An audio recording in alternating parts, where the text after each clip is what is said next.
Hey, I'm Steve Mignani. We're here live at Crisis at Carlisle and also on redlinedodge.com. And I'm here with Bob Klamkin with a very, very cool new generation Challenger. Tell me what you've done to this 5.7 RT. Thank you, Steve. An honor and pleasure to be here. What I've done is, on the outside, added somewhat of an individual, unique graphics package. Under the hood in the engine bay compartment, basically a lot of the Speedlogix accessories, the billet tech aluminum. Who's the nice lady with you here?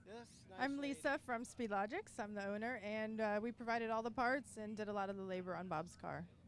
Let's take a little walk around and point out some of the goodies. I see it does have the 5.7, the plastic nylon barrel ram intake manifold. Very cool. I mean, yesterday at 2 o'clock, we had the Ram Chargers here on the stage, and of course their name comes from that thing called Ram tuning, and here we are in 2012-13 going on 14, and Ram tuning has become just part of everyday life. And of course this barrel ram manifold, the runners are tuned to take advantage of naturally occurring pulses that give a slight supercharging effect without a blower or without any of the parasitic drag. So again, the manifold is a very cool piece, and that's bone stock. Awesome difference. It's like night and day in handling and performance. You got to remember, of course, that the cowl and the trunk bulkhead are two places where a lot of stress is concentrated in a vehicle because the suspension hardpoints are there, and you get flexing and torsional twisting of the car. And these tubular structures, of course, reinforce those areas so that when you're out on the road course and really putting a car through its paces, the body doesn't twist or flex as much. Now, these cars have tremendous structural integrity in stone stock shape, but once you start pushing them to the limit with big tires, these help them to work even better than they do. Let's take a look inside. I see Hurst logos on the vehicle, and of course that would imply there's got to be a Hurst shifter inside. Essentially, it's the Hurst competition shifter kit. I installed that myself. The trim ring around the shifter plate was the stock one. I just pulled it out and painted it to try to match the interior inserts on the seats by Catskins, and of course the white Hurst ball.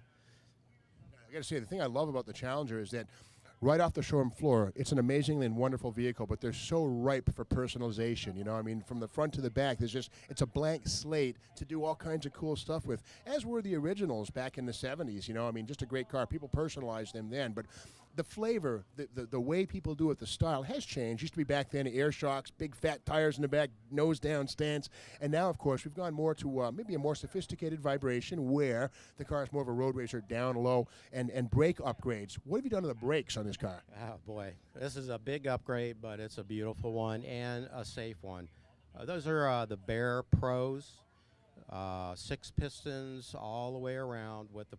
Now, stock brakes are fantastic, good stuff, but again, the aftermarket Bear brakes, larger diameter rotors and a little more squeezing power on those 6-piston calipers. What do you think? These cars, will they be collectible? Will this swap meet be happening 20, 30 years and people be restoring these cars? I think yes. How about you? I agree with you, Steve.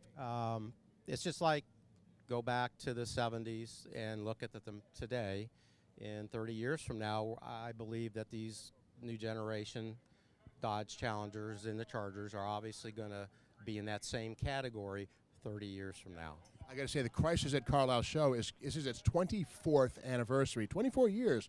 And, you know, back on the first go-round, nobody would have dreamt that we'd see rear-wheel drive cars, Hemi cars, any of these things, because it was, you know, it was the front-wheel drive era at Chrysler back in the 80s. And I got to say, 24 years from now, this thing's still going to be going strong.